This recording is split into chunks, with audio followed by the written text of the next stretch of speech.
Ladies and gentlemen of the Red Army, how are you all doing? I am Con Ulrich. And I'm Ringru. Hello, hello, hello. And guys, we're continuing our coverage of the Orsha tournament, the round-robin Swedish, Swiss, something S round-robin stuff that we got going on. And today, you know how we had a no-Russian game? Well, now it's the Reds versus the Blues, and it's not Bloody Gulch, it's Krupa, but we still have some great play anyway. Rang, who's fighting it out?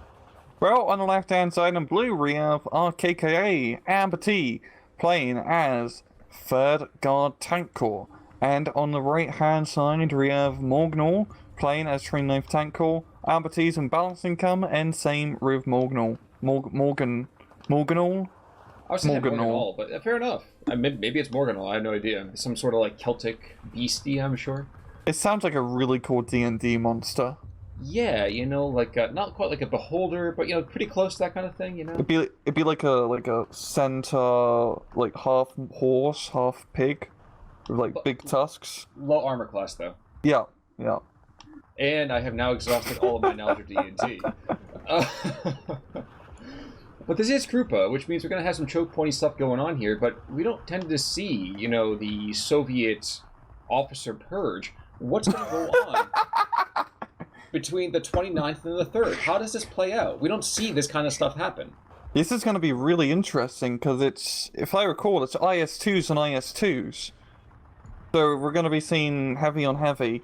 AmberT's IS-2s are slightly better, as they're the 44 models, they have a bit better frontal armor and all of that. But yeah, I mean, both sides are pretty decent infantry and tank play, like medium tank play, apart from that. So I'm really curious to see how this will play out. Well, both guys seem to be focusing on the northern side, which seems to be the general preference to anybody who plays this map, to focus on that town nearest the border, shall we say, and a very early recon plan as well. Now, I'm kind of fascinated by the fact that Morganall says, you know what, we'll be my Valentine, bringing in 2 of those recon Valentines, which, not for nothing, are kind of shit. Yeah, it's definitely a really tough unit to consider getting early on, as it, you know, ill in general, because it does go so slow. So it's going to take a long time for him to get to the front line, but he's placing them in the middle, which usually doesn't get pushed, so they should have time to, you know, set up, get the kettle ready, and, you know, start plinking away with their little 40 mil. And by kettle, you mean, of course, vodka still, right? Oh yeah. They changed out the equipment when the Soviets got it. I was gonna say, let's be culturally appropriate. We are, as you might be able to tell, we are bereft of our nice little points overall. So please take a look at the upper right-hand side to notice the emergency exits nearest you.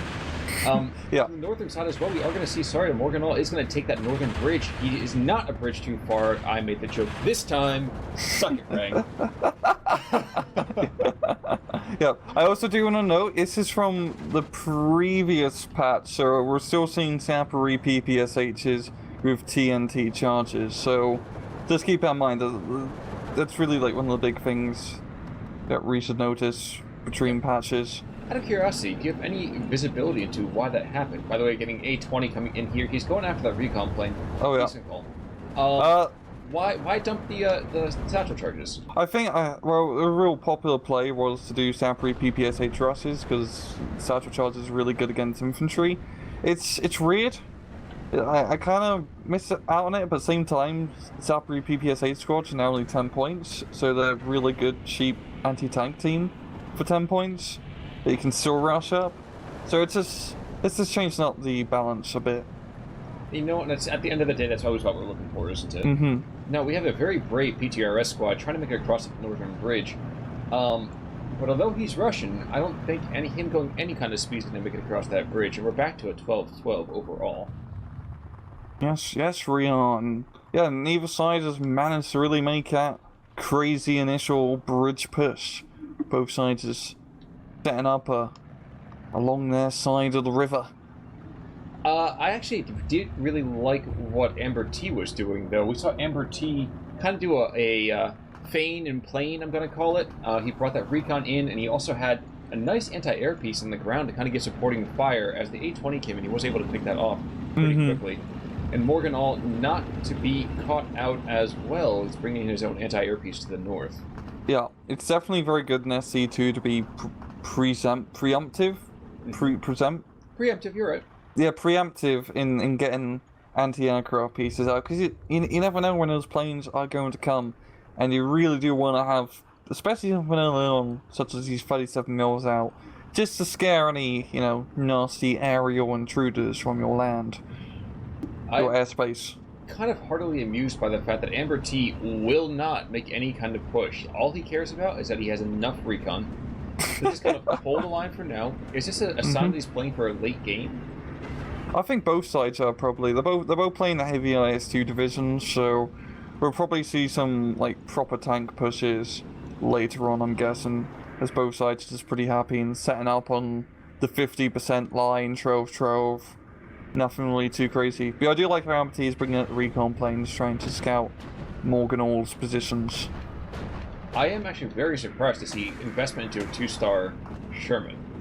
Yes, yeah. I know that upgrading the Sherman since there's a veterancy gives them a little bit of extra oomph. That kind of puts them over the top in the early game.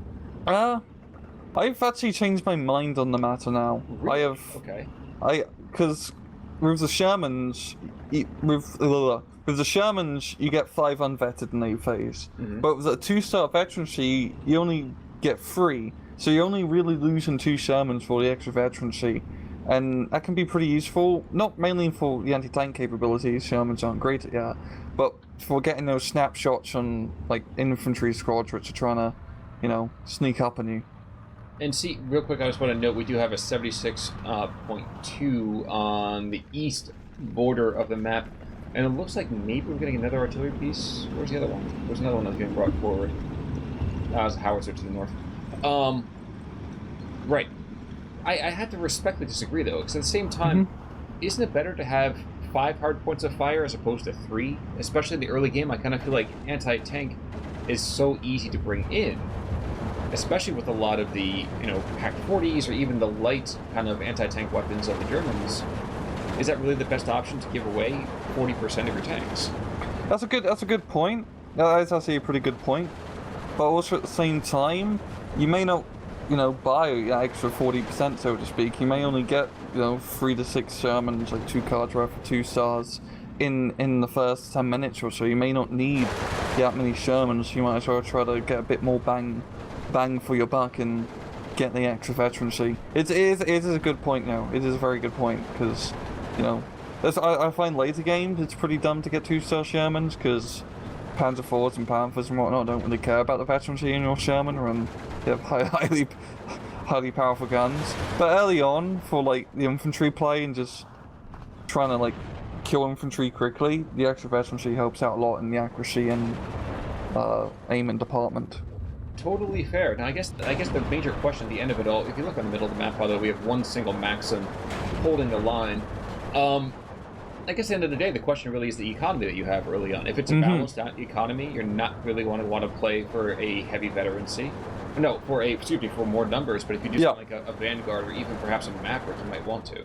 Yeah, if you just want to spam more bang for your buck, essentially. At the same time, you might want extra veterancy and to spend more cards getting more highly vetted Shermans, just so you can have a lot of highly vetted Shermans and just not have B and C phase cards. Or we could just play a quantity. Division allows you to bring in 100 T-34s and call it quits. You can just do that too. But as you can obviously see from the mini-map, we are seeing concentration on both flanks from Morganall, so I cannot help but feel we are going to see a very, very delicate push, let's call it, across that southern bridge. The northern bridge is nominally under his control. Not that I would relish going across that with those Panzerfausts and 42 mils from the flank. I mean, that's dangerous right there. Yeah, that is pretty good. Both sides are pretty much set up a good defense along that bridge. I don't think any pushes are really going to be happening along there. I feel like if anything, we're going to see movement in the middle. As we're seeing AmberT start bringing some more reinforcements here. Maybe realize maybe it'd be a good idea to move up his guards units in the middle and just try to get across river and do some stuff. But like I said, both sides are playing balancing calm, so just taking it nice and steady for now. Yeah, I am surprised. Ooh, actually, AmberT, he has invested in multiple cards for that early M-check. You can see we actually are well over the 3 2-star Shermans. Not that any one of them has really fired a shot in anger just yet.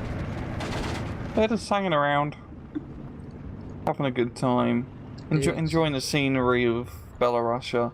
Exactly, and you know, it's a little frosty, but it's home. But chilly receptions aside, I think your call is entirely appropriate. Yes, we are going to actually see the 76-2 trying to shell these machine gun positions. Unfortunately, I would say, for the West Russians, the East Russians will not be moved by a couple of measly anti-tank guns and a howitzer.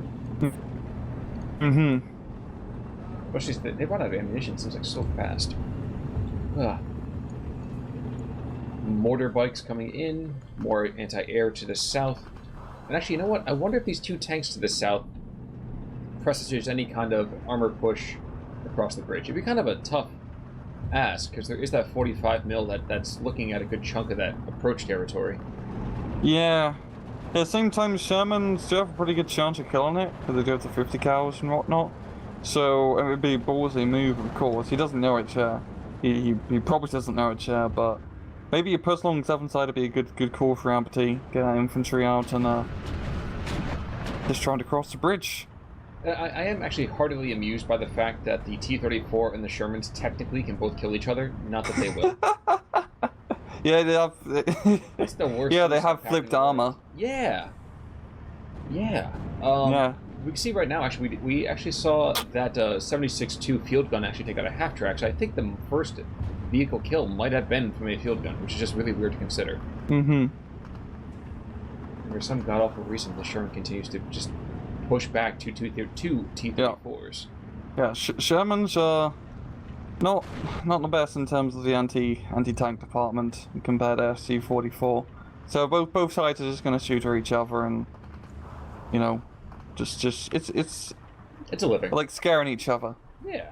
But AmberT does have the 45 mil out, which is helping out quite a bit. And we're seeing like first commander from AmberT being brought up in as we get ourselves into the B phase, and Morganall also has an IS-2.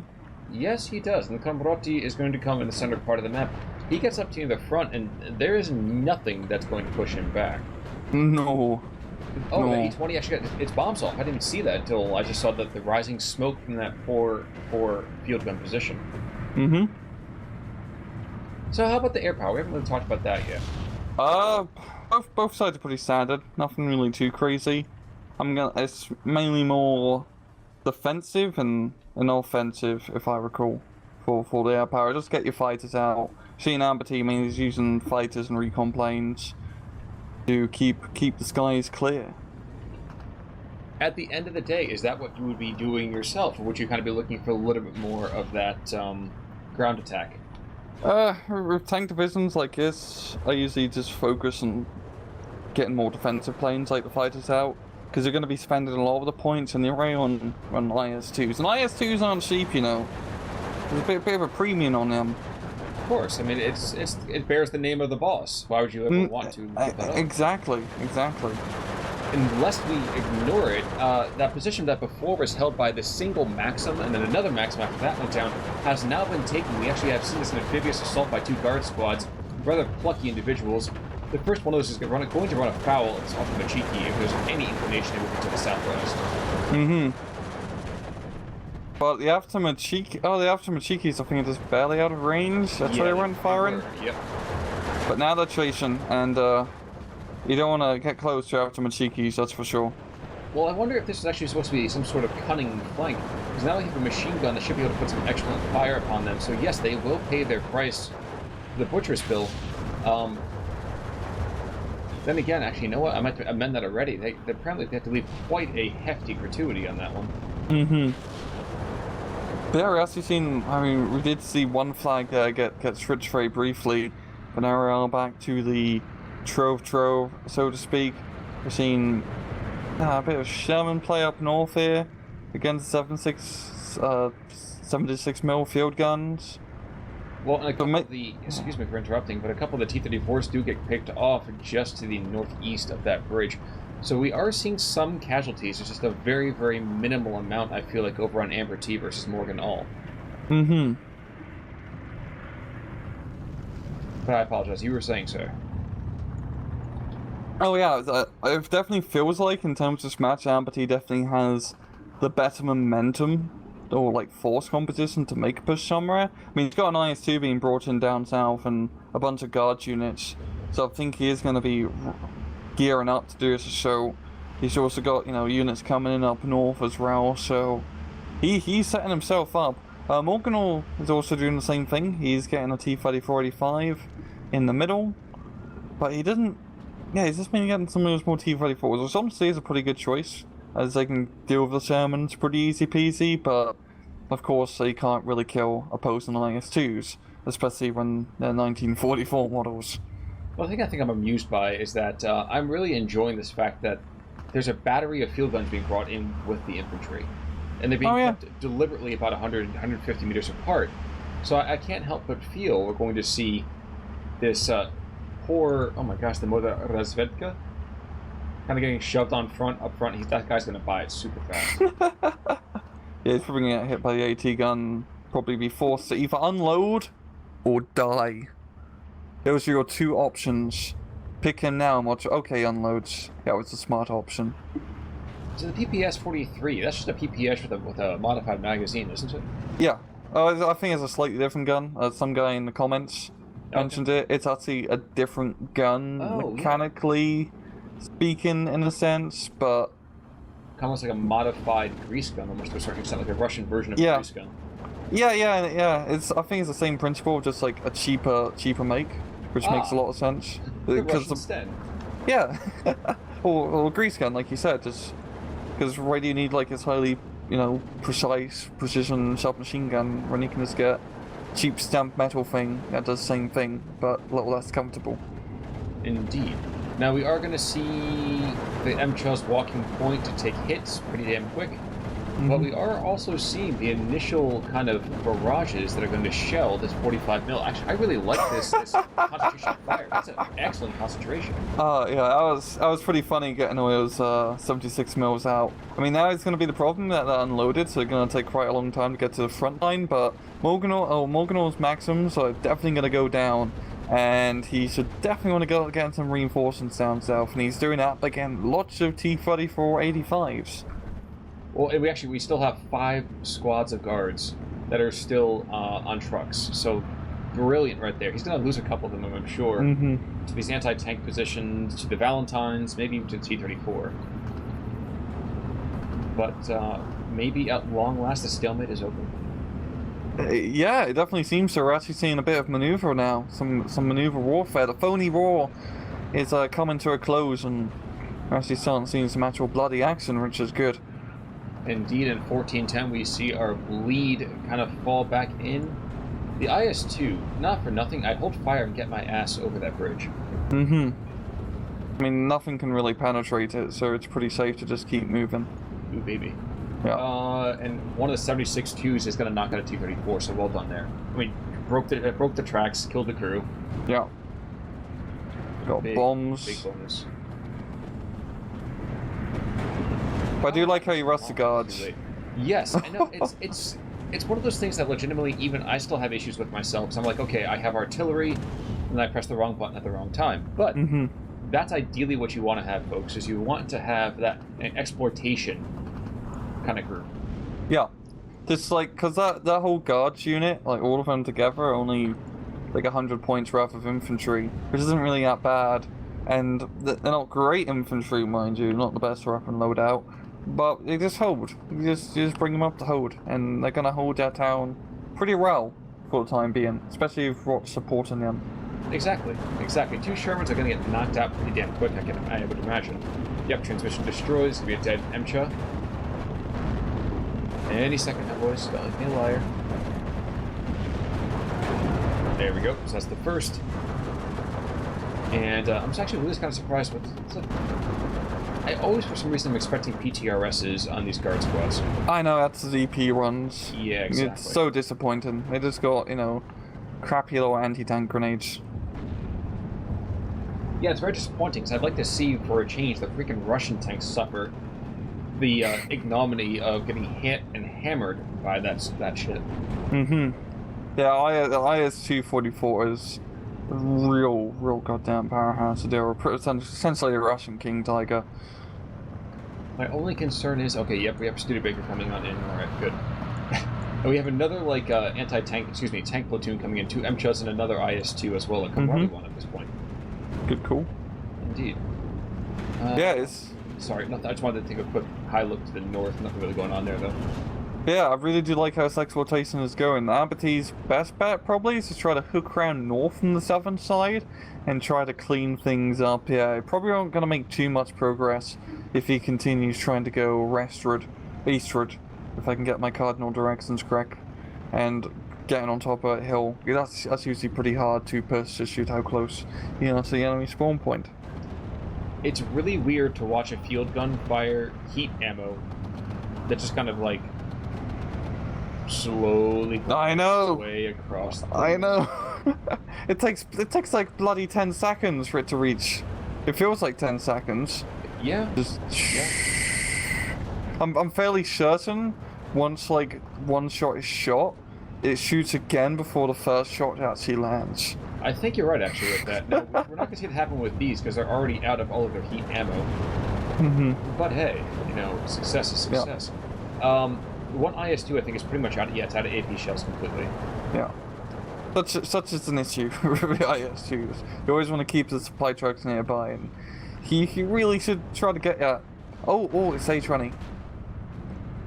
Bombs away, and it's gonna probably at least force it back, I would hope. Yep. There we go. I am surprised that this attendant infantry from Morganall was able to get back over into position. I had not expected really for them to have that kind of time to get in.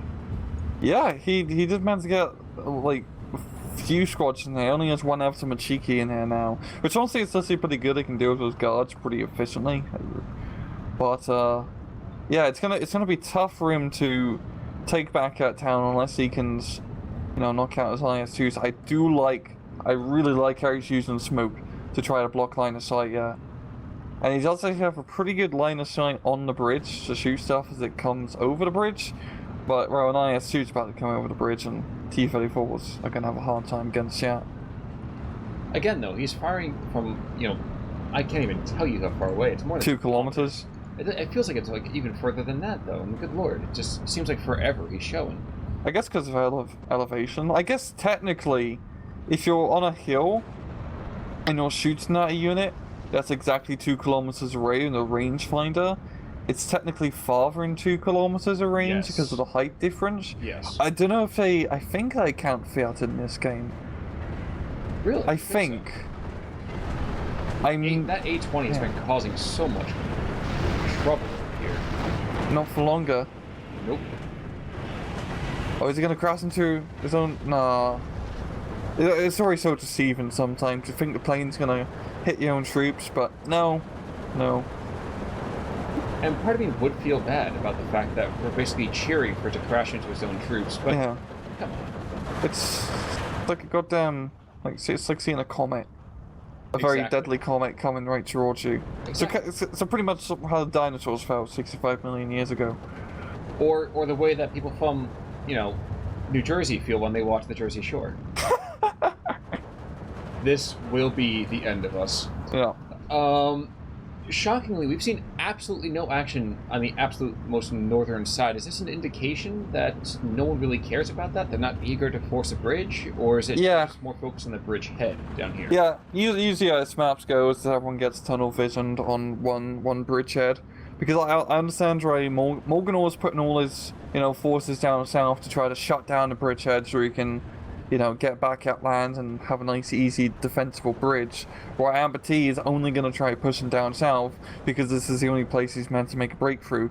And he is starting to expand his holdings north a bit now, moving in those Sapphire squads and some guards that he's brought in, which is good, cool. Trying to move through north is definitely his best bet.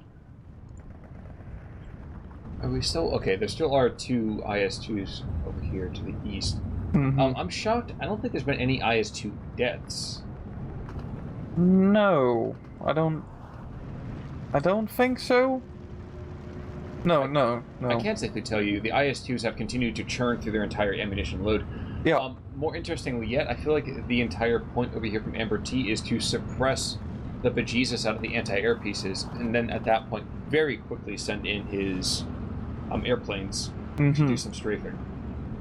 Yeah. In terms of artillery, AmberT's really only using now like one autobike, while Morganall, he just has 276 mils, and he has them very, very, very far away from the action, so they're going to be extremely inaccurate.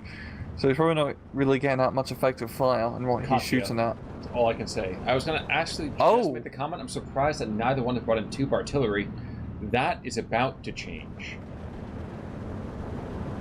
And Katusha, does not forgive.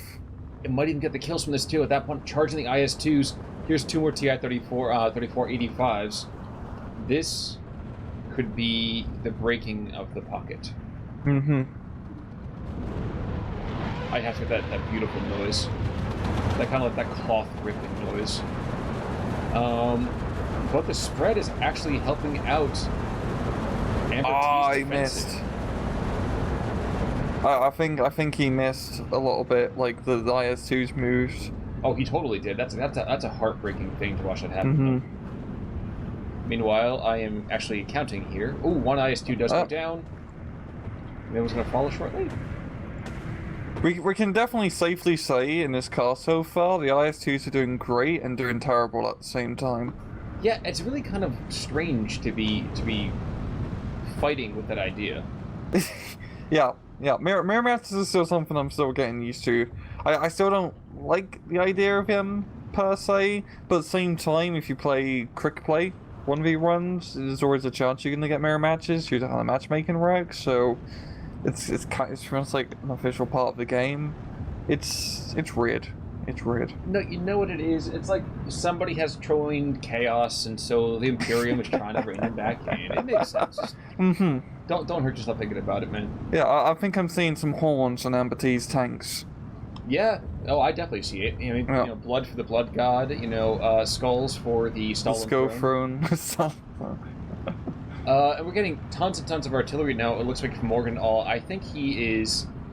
Is it polite to say that he's slightly panicking about this? Because I really feel like we're starting to get a kind of a panic response. Yes, especially if how AmberT is hooking around the northern side now with his troops, because that's a lot of territory he's managing to grab, and if he manages to get past like the forest area in between south and middle, you can pretty much capture the proper middle of the map easy peasy if you just set up some AT guns and tanks in that position. Now the Superiors, oh my gosh, the Comandante is coming close. Okay, he's stopping out of range. I was waiting for the Superior PPSHs with their Fausts to kill an IS-2 Comandante, and that probably would have just broken my heart. Would have broken the IS-2. Yeah, exactly. But we are having an IL-2 moving on in, and yes, there is still a 37 mil in the area, but for some reason the last couple of airplanes have gone over. He's not engaged. Yeah. That's still really strange. Okay, the entire stick goes down though, and doesn't really even do a whole lot. Yeah, I've been noticing a lot of the high explosive plays in the IS-2s haven't really been doing much. They're pretty tough to pretty tough to make them scared. They're real hardballers, real poker straight faces. I don't know where I'm trying to go. If one IS-2 does go down now from AmberT down south. Was that from the bombs themselves just now? Because I think I missed the grey out. I think it was a bomb. What we can say is that another Katyusha barrage is coming on, and actually two Katyusha barrages. So I would be very surprised if the IS-2s survive being shelled at this time. At least without getting a little bit of R&R first. Oh, Katyusha?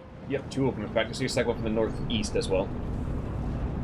And one barrage completely falls short. Oh my gosh, this is actually really, really not embarrassing, but it's so unfortunate. Yeah, it's definitely hard with artillery. I mean, this is pre-patch, but even with the new patch, it's very hard with artillery to get those accurate strikes, because I believe the aim time in those Katyushas is like 25 seconds, or maybe a bit longer now. I'm not entirely sure. It's a long bloody time. So you have to be very careful that, you know, the thing doesn't move in that time. Oh, Morganall just That was a really great call right there. knocking out the supply truck. Yeah. Yes, sir. That's always a very good idea, especially against IS-2 divisions, because you just, you know, strangle him from getting those scary AP cells locked and loaded. Well, the funny thing is, I feel like AmberT is like, okay, the first IL-2 didn't work, the second one didn't work, eat 2 more. So he just spent an inordinate amount of time and tickets and points on just trying to suppress this single freaking IS-2. Yeah. He's not going to kill it, but he might finally freak it out. Yeah, he's pretty freaked, and now he's getting out of here. But AmberT, he's got the Emchers. He's got lots of Emchers, and he's moving them through, and he's going to try to deal with that IS-2 in the southern middle area. Yep. And actually, I continue to really appreciate the fact they finally put in the fire on the run thing. Oh, yeah. I love that change. Yeah. I'm fine if they're not accurate, you know, worth a damn, but it's about freaking time. I'd only be accurate if I have a 50 cal. And you're Americans too, you know? Well, we don't believe in ammo control, but that's obvious.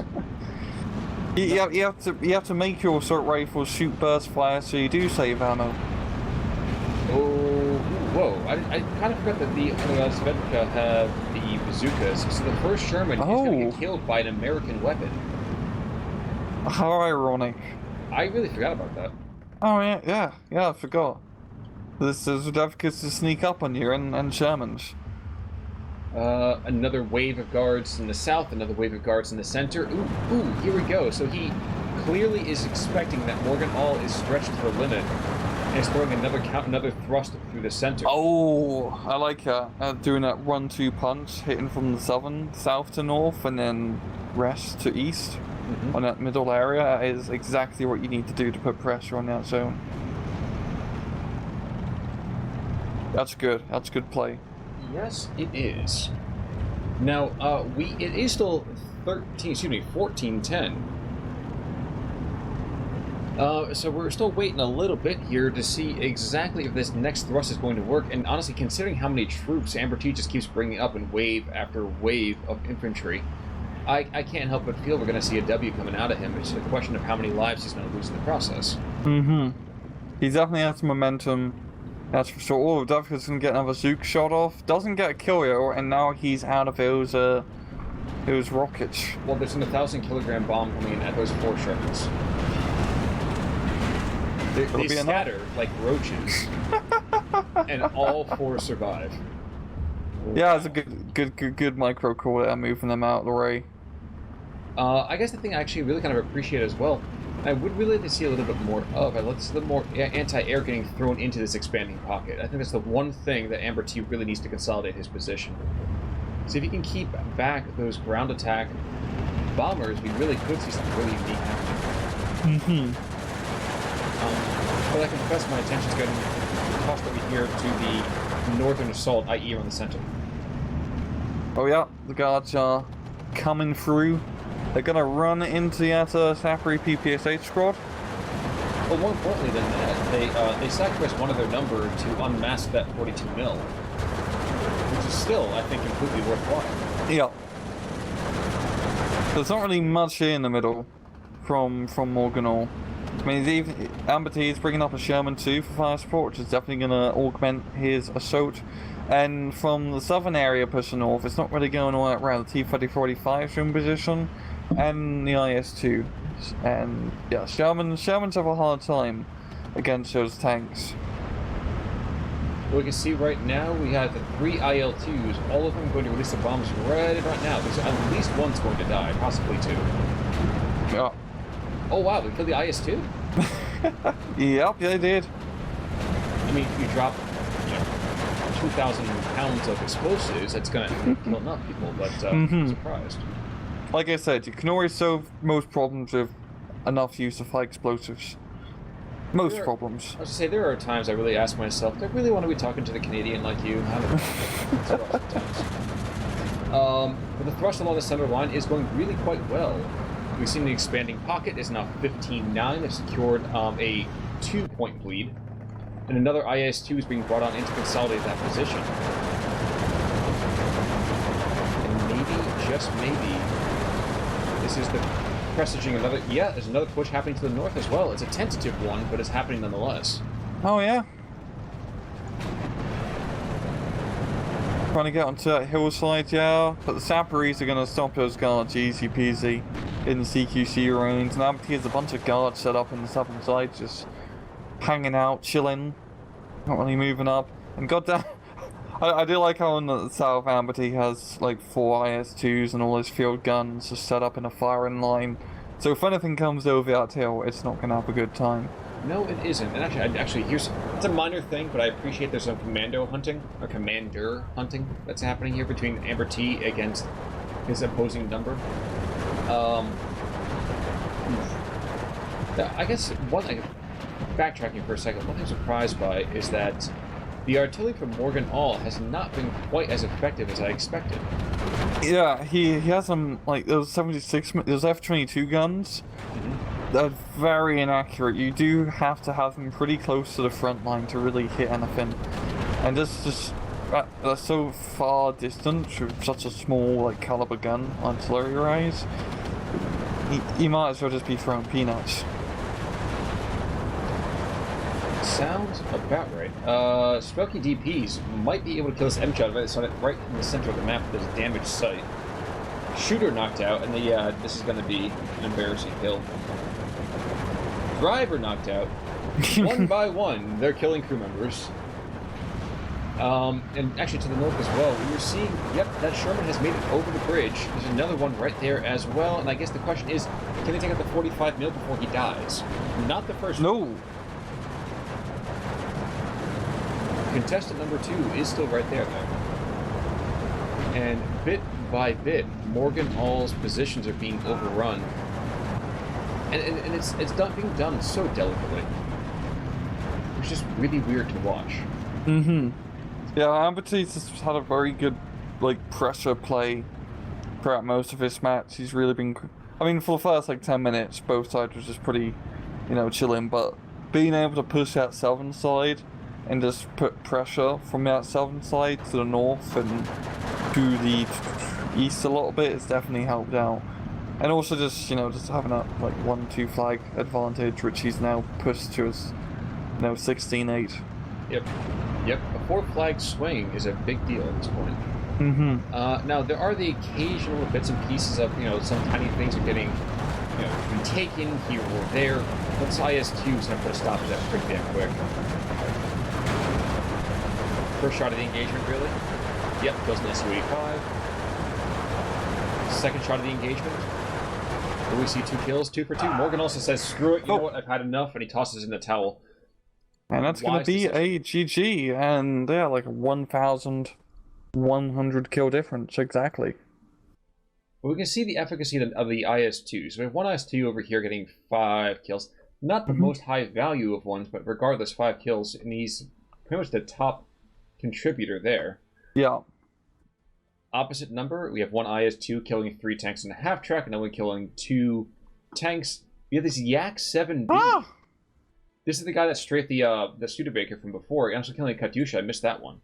Wow, that was pretty good Yak. That's a pretty good Yak. Yep. And then Namsha, Felkis. Felix? I don't know. But yes, overall, a bit of a slow start, but it ended up being very much that kind of considered, composed play that we've come to know from AmberT, for the most part. Yeah, it's good calls. Indeed. Any other thoughts to take us through the end of this, though? The IS-2's definitely run and lost. Well, it's nice to know that it was the best of times and it was the worst of times out there for the IS-2s. Yeah. Russia wins and Russia loses, which is pretty much like most of our wars in a nutshell. I will avoid the political commentary on that for right now. Maybe we'll get into that on Thursday. But for right now, folks, thank you for tuning in with us for this continuing coverage of the Orsha tournament. Ryan, do you remember who we were covering on Thursday? I don't know exactly who, but it would be from the Orsha tournament again. So, guys, come back in and check in on Thursday to see if we're going to have another Russian v. Russian, a German v. German, or perhaps a truly World War II match of, East meets West.